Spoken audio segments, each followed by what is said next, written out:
گئے، چادریں لوٹ گئی، بیویاں ایک کے بعد ایک خیموں سے باہر آنا شروع ہوئی۔ ایک راوی عجیب روایت کرتا ہے، کہتا ہے میں نے ایک بیوی کو دیکھا، ایک خیمہ جل رہا تھا، خیمے کے باہر کھڑی تھی، کبھی بچوں کو سنبھالتی تھی، کبھی خواتین کو سنبھالتی تھی، اور بار بار خیمے میں جانے کی کوشش کرتی تھی۔ میں نے ان سے پوچھا کہ خیمے میں ایسی کون سی قیمتی چیز ہے؟ وہ دوبارہ جلتے ہوئے خیمے میں گئی اور ایک جوان کو پشت پر لے کر آئی۔ سلام ہو بی بی زینب کی مظلومیت پر، ان بیویوں کی مظلومیت پر۔ ایک اور راوی بیان کرتا ہے، کہتا ہے میں نے اس آگ کے دوران ایک بچی کے دامن میں آگ لگی دیکھی، میں نزدیک گیا کہ اس آگ کو بجھاؤں تو وہ بچی مجھ سے کہنے لگی خبردار ہمارے نزدیک مت آنا، ہم نبی کے خاندان سے۔ میں نے اس آگ کو بجھایا، اس بچی نے کہا اے شخص یہ بتا مدینہ کہاں ہے، میں اپنے جد امجد کو پکاروں گی۔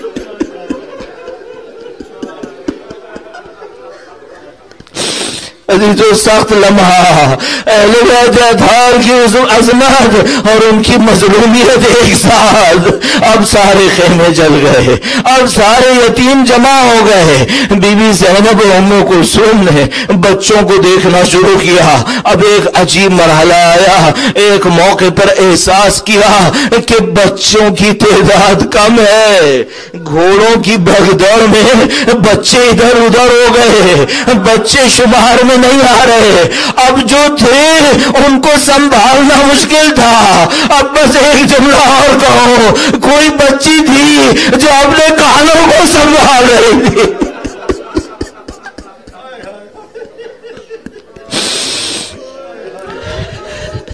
جن بچیوں کے کان سے زیور اتر سکے تھے وہ سب اتار کے دشمنوں کو دیے تھے، جن بچیوں کے کان سے زیور نہیں اتر سکے اب ان کے کانوں میں زخم باقی تھے۔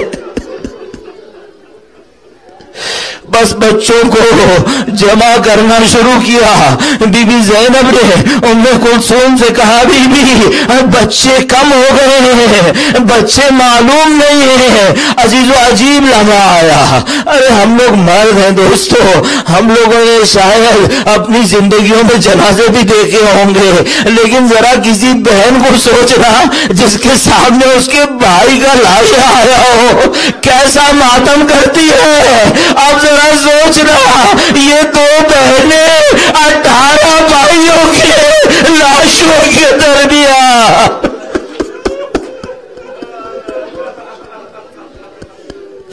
اور کچلے ہوئے لاشوں کے درمیان سے گزر رہی ہے، بچوں کو ندا دے رہی ہے، بچوں کو جمع کر رہی ہے۔ دیکھا جن بچوں کو ڈھونڈ رہی ہے وہ ایک جگہ منہ کے بل لیٹے ہوئے ہیں، دونوں بچے ایک ساتھ ہیں، منہ کے بل الٹے لیٹے ہوئے ہیں۔ کہا خدا کا شکر ہے بچے مل گئے۔ اب جو بچوں کو اٹھایا تو سینوں میں گھوڑوں کے نشان۔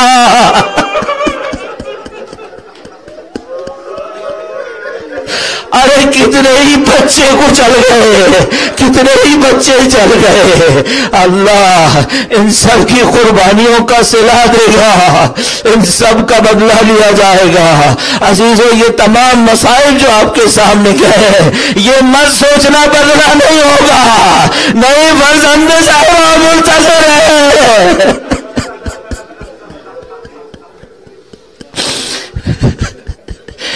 فرزند زہرا پردہ غیبت کے اندر منتظر، اور آپ نے اور میں نے آج کے جملے میں بار بار کہا وَجَعَلَنَا مِنَ الطَّالِبِينَ، مثال ہی ان کے خون کا بدلے لینے والوں میں خدا ہمیں قرار دے۔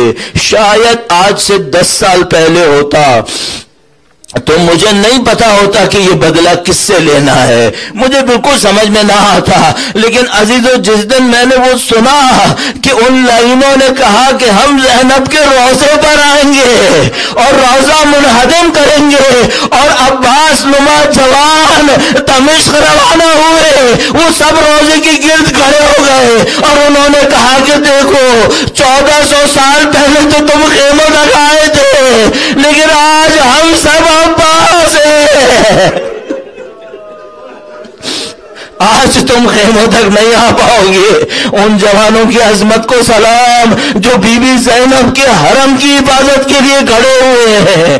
عزیزو 1400 سال پہلے ایسا نہ ہو سکا، بی بی کا خیمہ جل گیا، بچے یتیم ہوئے، اور عزیزو ایک وقت آیا، آخری جملات عرض کروں گا، ایک وقت آیا جب ان مظلوم بچوں اور عورتوں کے لیے کھانا اور پانی لایا گیا. ایک روایت کہتی ہے کہ حضرت حر کی بیوہ کو یہ ذمہ داری دی گئی کہ آپ کھانا اور پانی لے کر جائیں. حسب روایت جب حر کی بیوہ سامنے آئی، بی بی زینب نے سب کچھ بھلا کر پہلے اس بیوہ کو تسلیت پیش کی کہ بی بی تمہیں تمہارے شوہر کا پرسا. میں کہوں گا بی بی آپ کی عظمت ہے، آپ کا دل زخمی اور آپ دوسروں کو پرسا دے رہے. بس ایک موقع آیا، پانی لایا گیا، گویا بچوں کے سامنے بھی پانی آیا، حسین کی یتیم بچیوں کے سامنے بھی پانی آیا. اب ہر بچی پانی دیکھ کر شرما رہی ہے. ارے یہی پانی تھا جس کے بنا علی اصغر مرا، یہی پانی تھا جس کے لیے میرے چچا عباس نہر پر شہید ہوئے. حضرت مصائب کی شب ہے. مولا سید سجاد ایسے ایک موقع پر سجدے میں ہے، پوری رات ذکر کیا لا الہ الا اللہ حقا حقا. کل کے مصائب شروع ہونے ہیں، اس کی زنجیروں نے اس کے گوشت کو کھانا ہے. پوری رات تیاری کی. بی بی زینب سلام اللہ علیہ پہرے پر ہیں. بس تمام عورتوں کو اور ان مظلوم بچوں کو جمع کیا اور ان سے کہا کہ دیکھو اب جس نے لوٹنا تھا وہ لوٹ چکے، اب ہمارے پاس کچھ نہیں بچا، اب تم سب لوگ سو جاؤ، کچھ دیر کے لیے آرام کرو. اب بی بی کیا بتائیں کہ کل کا دن کیسا دن ہوگا. کل اسارت ہونی ہے، کوفہ کی طرف جانا ہے. بس سب کو کہا کہ تم لوگ تھوڑی دیر کے لیے سو جاؤ، میں علی کی بیٹی پہرا دوں گی. ارے میں کہوں گا بی بی عجب غربت کا لمحہ ہے. ایک وہ دن تھا جب مدینے سے نکل رہی تھی، 18 جوان شمشیریں کھینچے کھڑے تھے، علی اکبر اعلان کرتے تھے عقیل عرب آ رہی ہے، سب اپنی نظروں کو جھکاؤ. پھر ایک وقت آیا شب عاشور کا تھا جب حبیب ابن مظاہر نے بی بی سے کہا تھا بی بی رات کی مہلت ہم نے نہیں مانگی ہے، ہمیں حکم دے ابھی اپنی گردنیں اڑائیں گے. اب سب ختم ہو گیا، اب بیوی تنہا رہ گئی ہے، اب پہرا دے رہی ہے. گویا کوئی سوار نزدیک آنا شروع ہوا. بی بی زینب نے کہا رک جاؤ اور نزدیک مت آؤ، یہ ساری بیوہ ہے، یہ سب مظلوم ہے، یہ سب لوٹے پٹے ہیں. اور نزدیک آئے، فرمایا اور مت آنا، میں علی کی بیٹی ہوں. اب جو رقام الٹا تو گویا زینب کے صبر کے بندھن ٹوٹ گئے.